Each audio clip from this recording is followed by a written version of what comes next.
Good morning everyone, আশা করি সবাই ভালো আছেন।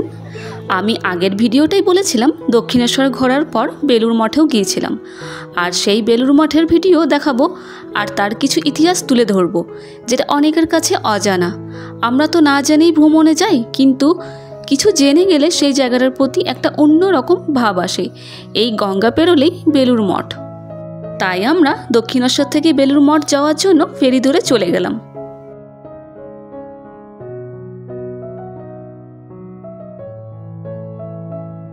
ফেরি ধরে আসতে প্রায় 40 মিনিট মতো সময়টা লাগলো, আর পৌঁছে গিয়ে দেখি স্নিগ্ধ শান্ত একটা পরিবেশ। এই হচ্ছে সেই বেলুড় মঠ, যা রামকৃষ্ণ পরমহংসদেবের প্রধান শিষ্য স্বামী বিবেকানন্দের দ্বারা প্রতিষ্ঠিত। এটি ভারতের হুগলি নদীর পশ্চিম তীরে বেলুড়ে অবস্থিত। এই বেলুড় মঠ 1897 সালের জানুয়ারিতে প্রতিষ্ঠিত হয়েছিল। স্বামী বিবেকানন্দ, যিনি শ্রী রামকৃষ্ণের শিষ্য ছিলেন, তিনি একটা ছোট দল নিয়ে কলম্বো থেকে ভারতে ফিরে আসেন এবং দুটির কাজ শুরু করেন। একটা করেন বেলুড়ে, আরেকটা করেন হিমালয়ের মায়াবতী আলমোড়াতে, যেটি অদ্বৈত আশ্রম নামে পরিচিত। স্বামী বিবেকানন্দ এমন একটা জায়গা তৈরি করতে চেয়েছিলেন যেখানে জীবনের সকল স্তরের মানুষ একত্রিত হতে পারে এবং জাতি, গোষ্ঠী বা কোনো ধর্মের ভেদাভেদ ছাড়াই আধ্যাত্মিকতার অনুশীলন করতে পারে। কিছু কিছু জায়গার ক্ষেত্রে ভেতরে ফটো তোলা নিষেধ ছিল, তাই আমরা ভেতর থেকে ফটো তুলিনি, তাই বাইরে থেকে দেখিয়ে দিচ্ছি।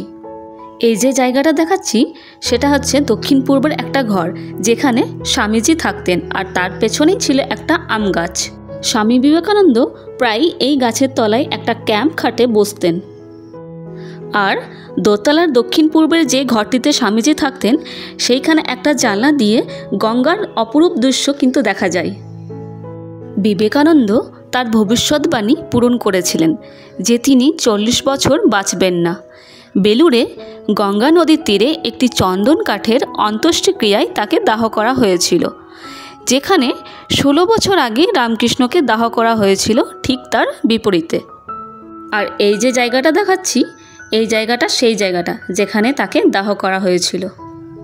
স্বামী বিবেকানন্দ যে জানলা দিয়ে গঙ্গা দেখতেন, আমিও সেই জানলা দিয়ে একটু গঙ্গাটা দেখে নিলাম। দক্ষিণেশ্বর থেকে বেলুড় মঠ যাওয়া যায় জলপথে, তাও আবার মাত্র 11 টাকা দিয়ে। আর যারা জলপথ দিয়ে যেতে ভয় পান তাদের জন্য অন্য ব্যবস্থাও আছে।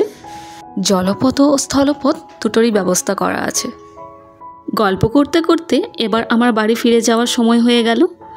ভিডিওটা কেমন লাগলো অবশ্যই কমেন্ট করে জানাবেন, আর ভিডিওটা ভালো লাগলে লাইক, শেয়ার অ্যান্ড সাবস্ক্রাইব করে দেবেন। ধন্যবাদ।